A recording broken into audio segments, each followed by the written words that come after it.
Hi, I'm Kevin Hill, and today we're going to do another fun painting, so let's get started. We'll start off today with a 2-inch brush and a tiny bit of red. And let's paint in a nice glow in the sky. There we go. Let's have it blend up and get lighter as it comes out. While we have that color on the brush, let's add some water right here. I'm pulling in from the sides. With a clean 2-inch brush, we can very lightly blend out this whole sky. Now I'm trying to destroy anything that looks too hard, make it very soft. Now with some dark brown on the knife, we can add in a small mountain up here. I don't want a very big mountain today. There we go. Just drop it right in. And maybe it has a bump right there. With a 2-inch brush, we can blend this mountain out. Just grabbing it at the top, and I'm making it nice and soft at the bottom. There we go.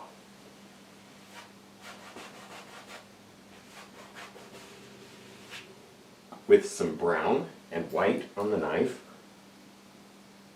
we can add some highlight to this mountain.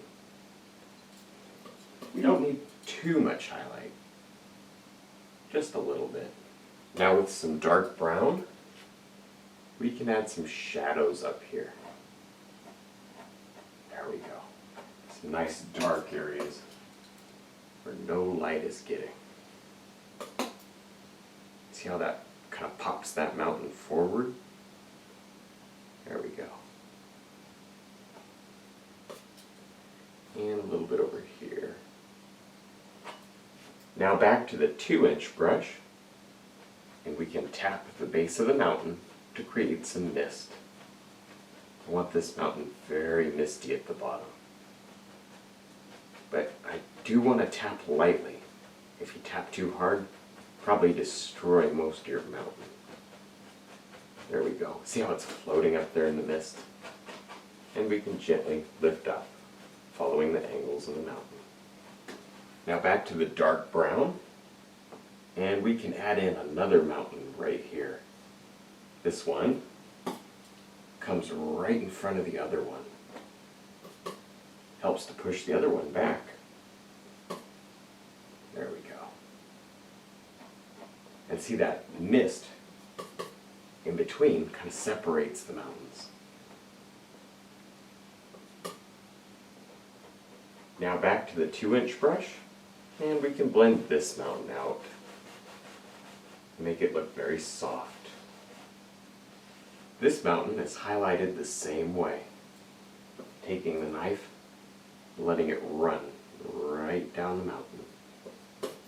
This is extremely light because I want all that breaking in there. I want it to look like rough rocks and a nice mountain up here. Very rough. Now back to the 1-inch brush, and we'll tap out the base of this mountain the same way. There we go. Make it look very soft. Now with a little bit of brown, we can tap in some grass here at the bottom of the mountain. Maybe the grass kind of grows up the mountain. This is just the dark part. We'll come back and add a little bit of highlight later. Keep this grass soft, kind of light. Don't let it get too dark yet. There we go. Now with the 2-inch brush, we can highlight this grass. Not too much highlight. This is very far away. Kind of let it work up the mountain. And I'm going to hit some green. Kind of change up the colors as you go so it's not all the same. There we go. Just let a little bit of that grow right up the side of the mountain. When your distant grass is done, then you can take a brush and pull straight down to get some reflections in the water. Just pull it straight down. And then turn the brush and go lightly across. Back to the knife, and we can add in a little bit of dark color right under this grass. Kind of lifts it up off the water a little. There we go. And also, we can add a highlight to the water, just like that. With a 1-inch brush and some brown and green, we can make a little bit of land right here. Just tap it in. Tap it right in. And this is just the dark part. We'll come back and add some highlight. Just have to have this nice dark shadow area first. In fact, maybe it comes right off the painting. There we go. Have it dip down a little. And maybe there's a tree right here. While we have the 2-inch brush going, we can tap in some more trees. Maybe I want 2 or 3 on this side today. So we'll just tap in the dark part. And we'll come back and highlight in just a second. But it's so important that you get all this dark on here first. Because without the dark, none of your highlights will show up. Back to the 1-inch brush.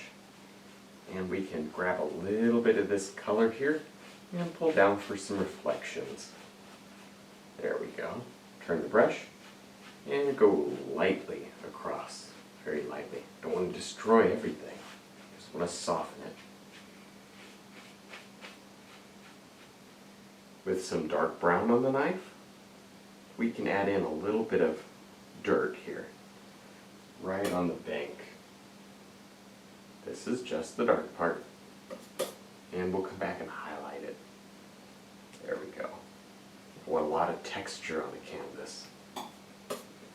Some of that brown and white, we can add a little highlight. There we go. Let it break right over. Very light. Now I've loaded the fan brush with dark on one side and light on the other. We can drop in a nice tree trunk right here. I'm doing the shadow and the highlight at one time. So I take one side through dark, flip the brush over, take the other side through light. Then we pull down. You get them both in one little stroke. With a 1-inch brush and some yellow and green, we can tap on some highlight to these trees. We don't need a ton because we want to save most of the dark. That's what gives your tree character and dimension and shape, is leaving all that dark, all the nice dark shadow areas in your tree. Makes it pop right off the canvas.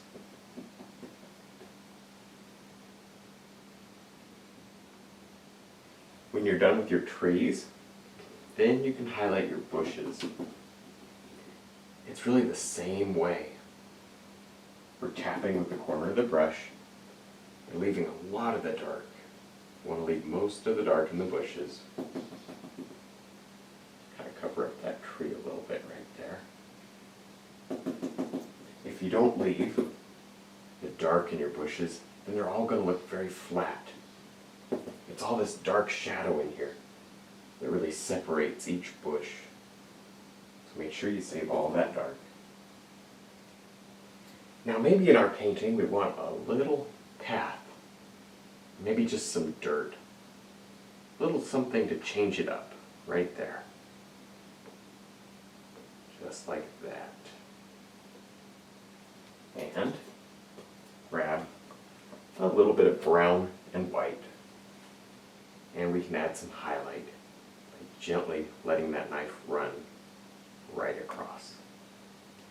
Alright, well I think we're done. I had a lot of fun, I hope you did too. Don't forget to check out my DVDs and also my website. I'll put those links below. And thanks for watching.